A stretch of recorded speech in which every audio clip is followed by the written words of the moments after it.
The four-step sequence follows the developmental sequence of how babies start to move out of the womb, and then how they start to develop into actually being upright.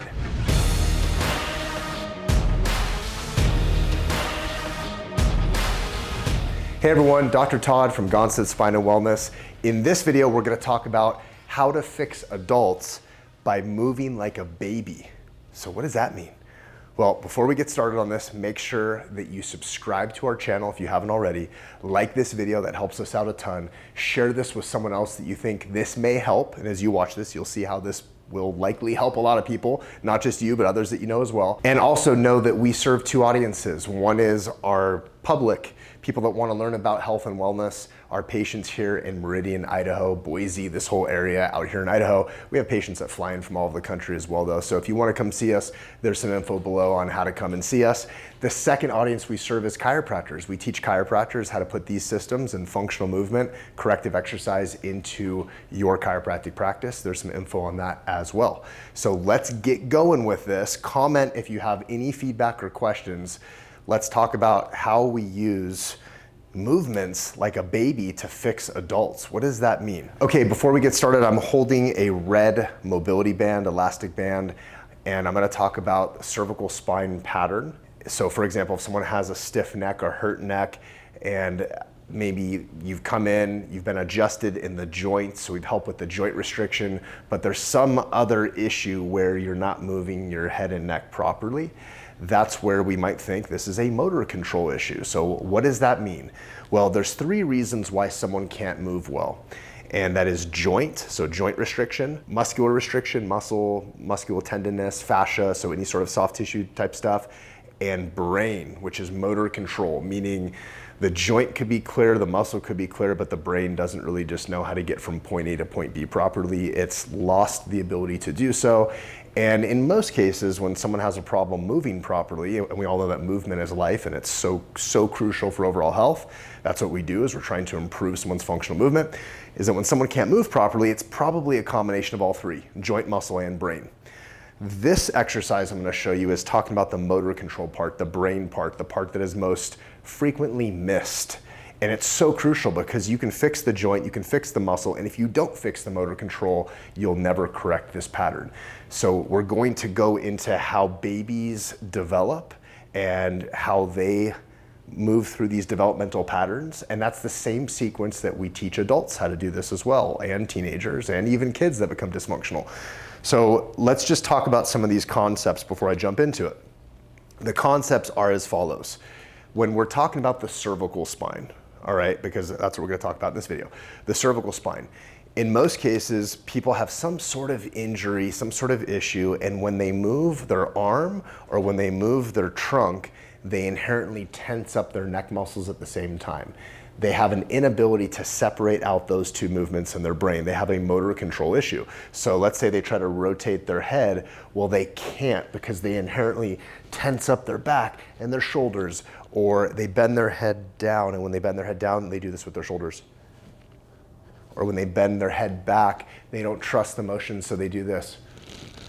And they bend their whole body. So there's all types of examples of how people use these other body parts to facilitate a movement because they can't separate out stabilizing the shoulders and then allowing nice fluid movement through the cervical spine, through the neck. So I'm going to show you how to retrain that process, and we do it in a four-step sequence. The four-step sequence follows the developmental sequence of how babies start to move out of the womb, and then how they start to develop into actually being upright. So let's just talk about the first movement that a baby gets in, or a first position that a baby gets in, is that a baby will lay on his or her back, all right? Or lay face down, prone on the belly. Let's just start supine, face up. Now this band is set so I can add something called assistance. So this is going to be a movement with assistance. The assistance means as I pull this across and I'm pulling my arms apart, I'm activating the muscles in my shoulder girdle, and then I'm depressing my shoulders down. So I'm pulling my shoulders away from my ears. You don't want to wear your shoulders as earrings. So this is called assistance. I'm assisting in this exercise by using this band to assist bringing awareness to my body that I need to be contracting these muscles in my shoulder. And then I'm gonna loosen up my neck and I'm gonna say, okay, nice and loose. I'm gonna rotate my head to the left. I'm gonna rotate my head to the right. I'm gonna reset and make sure that I'm really pushing these arms back and down, pulling my shoulders down. Okay, tightening that up, relaxing the neck, rotating again. Okay, so this little addition right here is called with assistance. And mind you, let's just pay tribute to who came up with this. This is part of the 4x4 matrix in functional movement systems.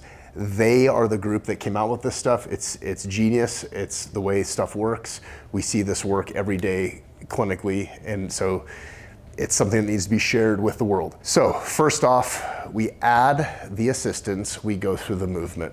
Once someone has that down and they can concentrate on engaging the shoulders and relaxing the neck, now it's time to progress them to the next developmental position that a baby gets in, okay?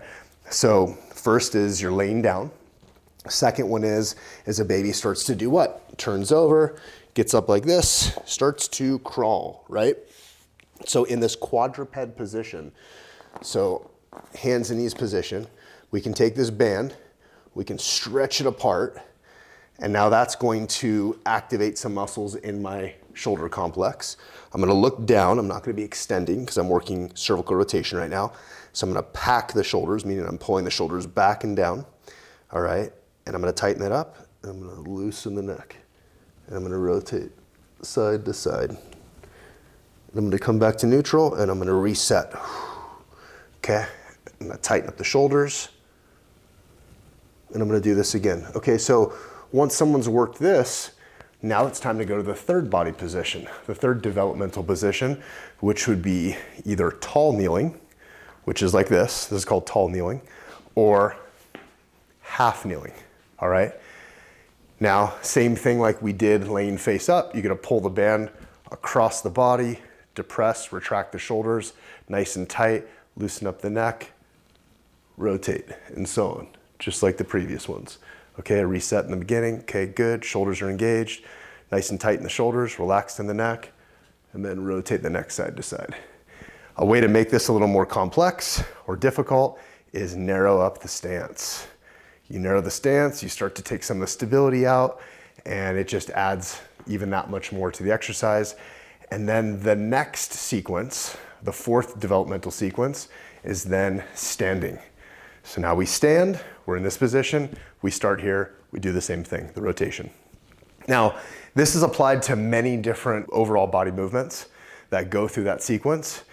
I'm showing you cervical because it's one of the easiest to demonstrate right now, and I wanted to really just expose you to this principle of using human developmental patterns, the 4-step pattern, to improve movement, and to improve movement in a way that addresses the component of movement that is most often neglected, which is the motor control portion of that, the brain control portion. Because again, remember there's 3 reasons why someone can't move well. What are they?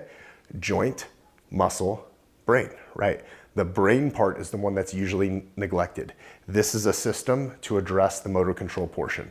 We do this in our clinic with every single one of our patients if they have a dysfunctional pattern that we identify with a movement assessment.